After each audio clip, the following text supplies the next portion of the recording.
When the moment you defeated the world number one Ben Jones, and how did the win mean personally for you? We took out the Johns brothers in 3 sets. I played all the toughest players in the world. That's how my skills got improved so much in a very short amount of time. And if I ask you any embarrassing or a funny moment that has ever happened to you in any tournament?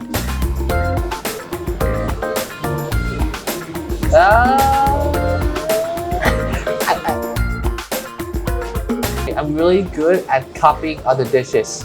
For top three is probably gonna be vada pav. Vada pav. I really love chai. My dad has been like my coach for practically my whole life so far. I'll be honest right now, if Sridhar would have told me I'm the number one, I would never realize it. My dad never let me check my ranking. Yeah.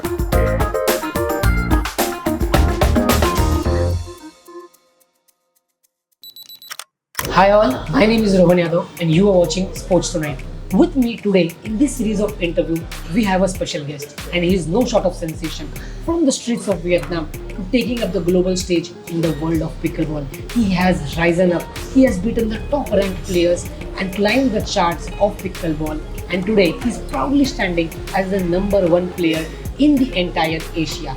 Ladies and gentlemen, let's welcome the fast rising, electrifying Quang Duong. Quang, Hi. welcome. Nice to meet It's a you. pleasure to have you. Thank you. Thanks for having me. And welcome to India. Namaste. And namaste. Thank you so much. First of all, I want to know about your Instagram username. That's Right. Avtar the Ball Window. What's the story behind it? Well, the story behind it is, that's my English name actually. I was when growing up since like a very young age, I loved the outside the last airbender. So even during in tennis, my nickname was gonna be Avatar, and that's how the username came out. So it's not like the airbender, it's like ball bender because I'm a tennis / now pickleball player.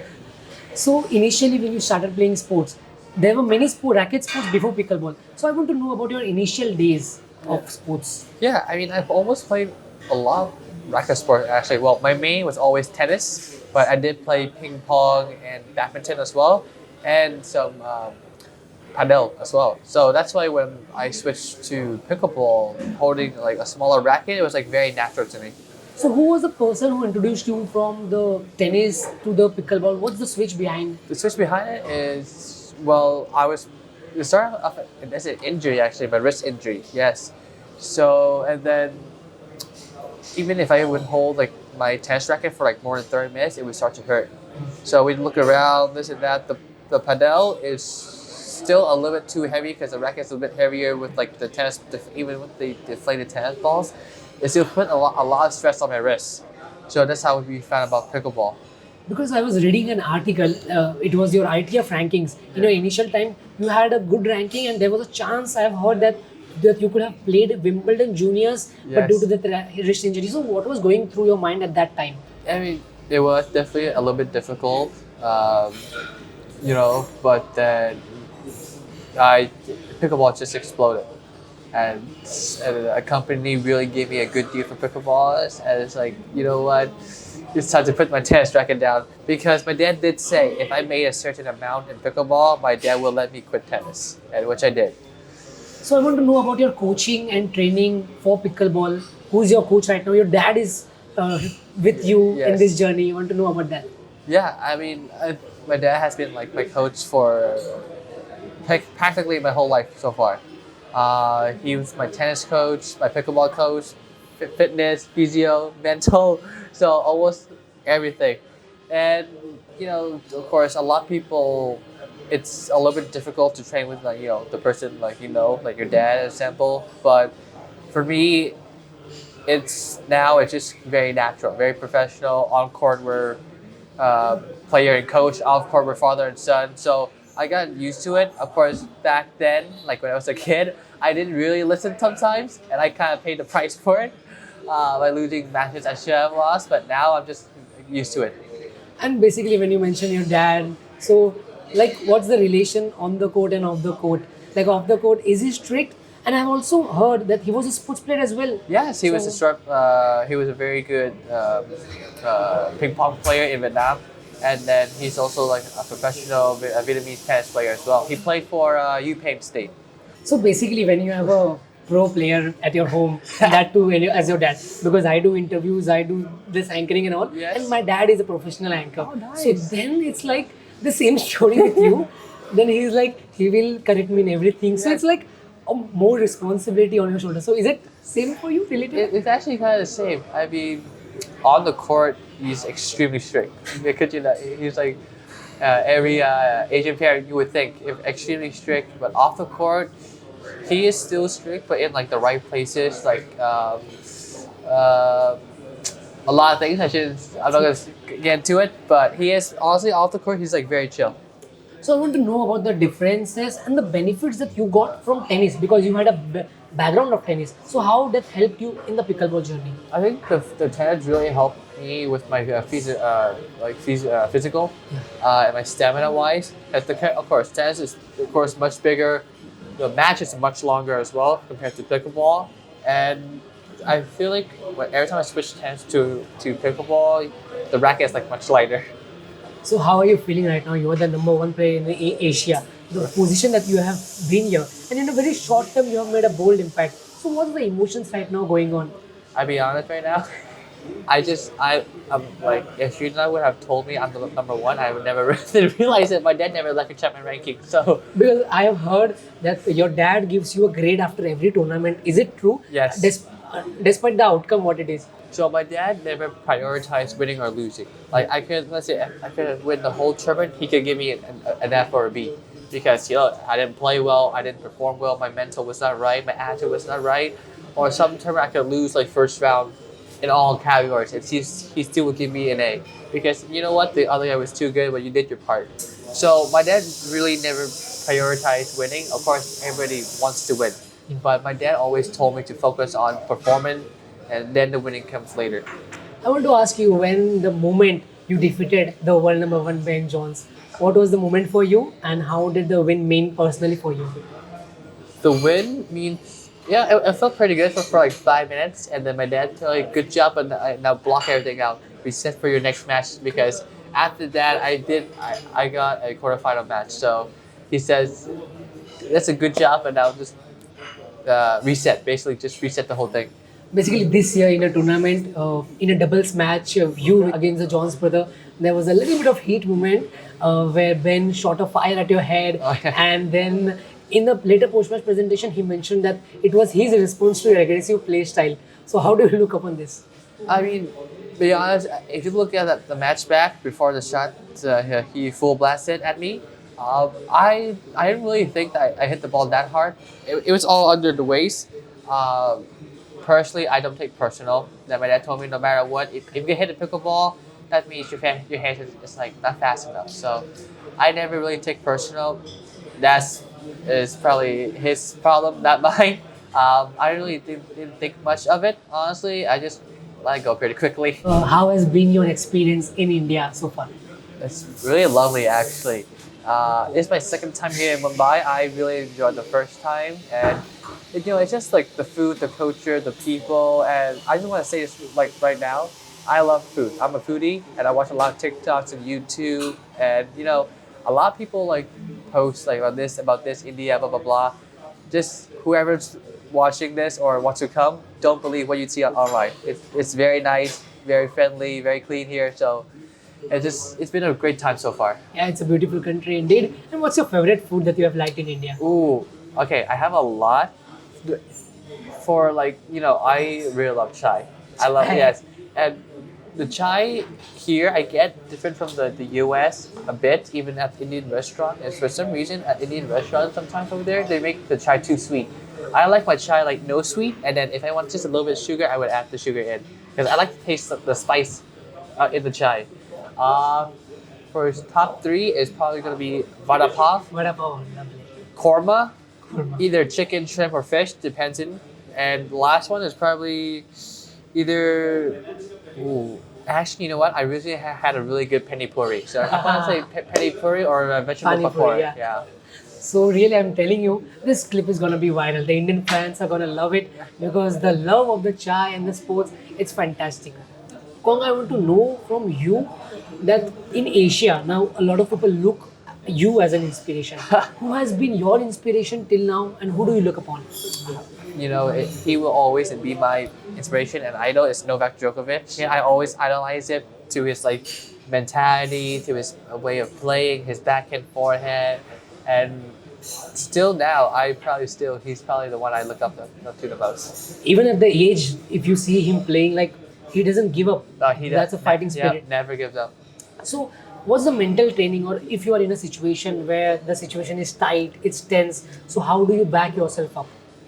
I've been in that much situation so many times, so I'm kind of used to it now, or not used to it. No one ever used to that kind of pressure. You just learn how to like adapt to it. Okay. But I know what to do in those type of situations. My dad has taught me a bunch of different ways to reset myself.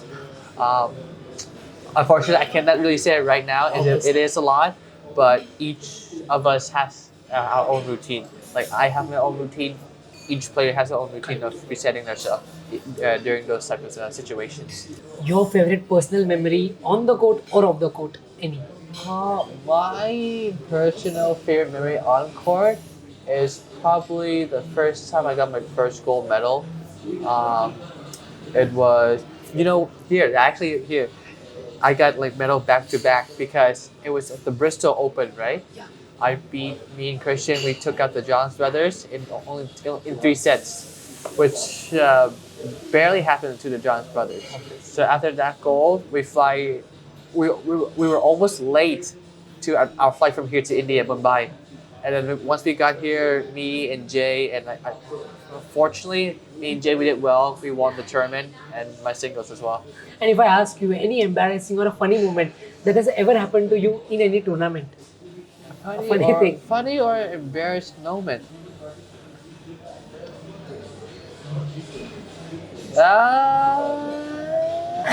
I'm trying to think because I had a lot of embarrassing moments off court, but I never really had any really on court actually. Oh, actually, it's like the most embarrassing I would probably say when I first started pickleball. Like I keep forgetting to like power tap, so people thought it's like I'm just being rude, but I generally just forgot about it. I was about to ask you what is one thing that people assume about you, but it isn't true. People might think that my dad is always so strict on me on court, or like I keep practicing. It's actually my decision to keep practicing because I'm very not paranoid. I'm very superstitious. So during every match or it's time for tournament, I'm like very very focused. I keep my dad. Can we warm up again? Can we warm up again? So that's usually my decision, not my dad's. So I was about to ask you, is there any favorite music or playlist that you tune into before a match or a tournament? I don't really listen to music before a tournament.